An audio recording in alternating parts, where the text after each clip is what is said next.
정의는 신중히 사용하라. 아이템 50이 발표를 맡게 된 유현우입니다. 저희가 다중정의를 사용을 하면서 이제 가끔 문제점들이 있는데요. 그 문제점들을 예시와 함께 한번 알아보도록 하겠습니다.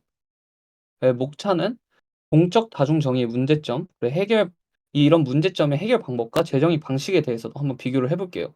저희가 항상 오버로딩과 오버라이드는 같이 나왔기 때문에 한번 방식에 대해서 한번 살펴보고, 그리고 마지막으로 실제 저희가 프로그램을 작성을 하면서 추가적인 다중정의 문제들이 있거든요. 그래서 그 문제들 역시 한번 살펴보도록 하겠습니다. 저희가 자바 컬렉션 프레임워크를 공부를 맨 처음에 할 때 보면은 저희가 컬렉션 인터페이스에서 이터러블 인터페이스를 구현을 하고, 이 컬렉션 인터페이스를 구현하는 각각의 자료 구조들이 있어요. 이제 리스트, 큐, 대큐, 셋처럼 이런 자료 구조들이 있는데, 저희가 지금 한번 살펴볼 그 컬렉션 분류기라는 거를 죄송합니다. 컬렉션 분류기를 한번 살펴보도록 하겠습니다. 그래서 지금 왼쪽에 다중 정의된 메서드들이 있어요. 그래서 셋 자료 구조가 있고 리스트 그리고 컬렉션 자료 구조가 있습니다. 그래서 지금 저희가 오른쪽 메인 메서드에서 살펴볼 컬렉션 배열에 지금 첫 번째 원소로는 해시셋, 그리고 두 번째는 리스트, 세 번째는 저희가 해시 맵에서 밸류스를 호출을 하게 되면은 컬렉션을 반환을 하게 됩니다. 그래서 저희가 지금 예상하는 이 포리치를 돌렸을 때 예상하는 그런 출력들은 집합, 리스트, 그리고 그 외가 호출되기를 바라고 있습니다. 근데 저희가 이 메인 메서드를 호출을 해보니까 컬렉션을 파라미터로 받았을 때 호출이 되는 메서드만 계속 반복적으로 호출이 되고 있었어요. 이런 문제가 왜 발생하게 될까요? 저희가 예상했던 거는 집합, 리스트, 그 외 순서대로 출력을 예상하고 있었는데, 이런 지금 다음과 같처럼 그 외라는 메서드가 3번이 찍히는 것을 볼 수가 있습니다. 그래서 이 문제가 발생을 했을 때 해결할 수 있는 방법과 그리고 재정의 방식에 대해서도 한번 살펴보도록 하겠습니다. 저희가 방금 그런 잘못된 문제가 나왔던 이유는 재정의, 오버라이딩한 메서드는 동적으로 선택이 되지만 저희가 다중 정의한 메서드는 정적으로 선택되기 때문에 발생하게 됩니다. 지금 저희가 컬렉션 객체를 받아 가지고 호출을 하는데, 이때 정적으로 그 컴파일러가 인식을 하기 때문에 파라미터 컬렉션인 애를 호출을 하게 되는 거예요. 그래서 코드로 한번 살펴보면 저희가 포이치에서 컬렉션을 반환을 받아서 반환받는 애들을 가지고 호출을 했어요. 그렇기 때문에 컴파일러는 정적으로 이 메서드가 호출되는구나로 선택을 하게 됩니다. 그렇기 때문에 컴파일 타임에 매개 변수를 기준으로 항상 컬렉션이 호출이 되었던 것이었죠. 그래서 이 문제를 해결을 하려면 저희가 그 어느 정도의 분기 처리가 필요합니다. 예를 들어서 리스트라는 인스턴스가 왔을 때는 명시적으로 리스트로 형변환을 해주고 그 다음 메서드를 호출을 하고, 셋이 들어왔을 때는 이제 셋으로 명시적 형변환 해준 다음에 그 다음에 호출을 해주면 저희가 생각했던 방식대로 출력이 나오는 것을 볼 수가 있습니다. 그리고 아까 전에 저희가 맨 처음에 얘기하면서 오버라이딩은 동적으로 가능하지만 오버로딩은 정적으로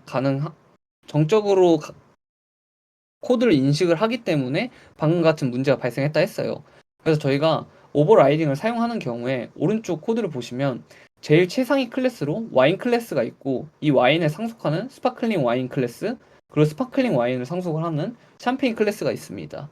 이때 왼쪽에 메서드를 호출을 하면은 아까는 컬렉션을 반환하는 포이치를 돌렸을 때 호출을 하면은 저희가 생각했던 것처럼 다르게 동작을 하지만, 지금처럼은 지금처럼 최상위 클래스인 와인을 호출을 했을 때는 와인인 것과 무관하게 항상 가장 하위에 있는 정의된 재정의 메서드가 실행되는 것을 볼 수가 있습니다.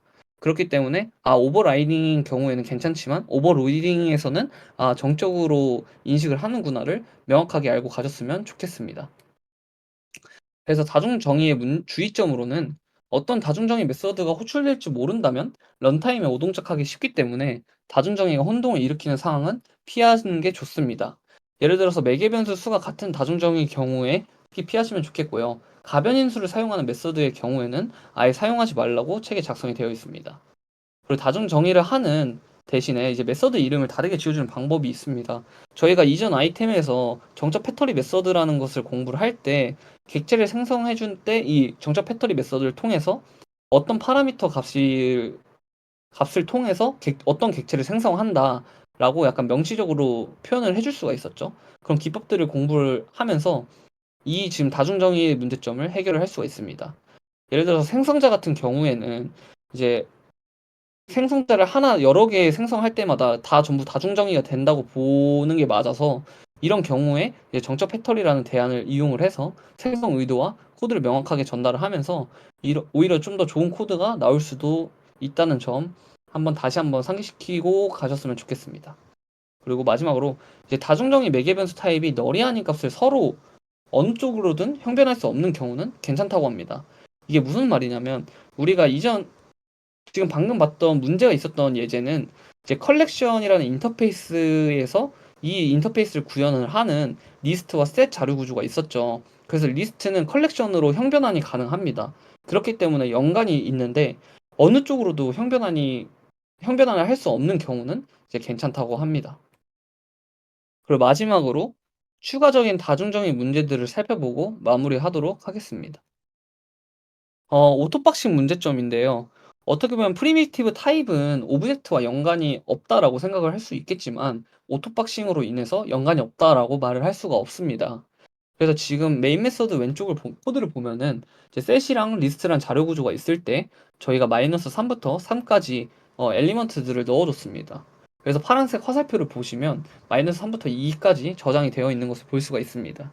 이때 저희의 목표는 이 리무브라는 메서드를 통해서 인덱스가 아니라 값 자체가 0이고 1이고 2인 값을 지워주고 싶어요. 근데 셋에서는 셋 자료 구조를 사용했을 때는 정확하게 0과 1과 2가 지워져서 빨간색 화살표로 보시면은 마이너스 3, 마이너스 2, 마이너스 1이 출력이 되는 것을 볼 수가 있습니다. 하지만 리스트 같은 경우에는 마이너스 2, 0, 2로 저희가 생각했던 대로 동작을 안 하는 것을 볼 수가 있는데요.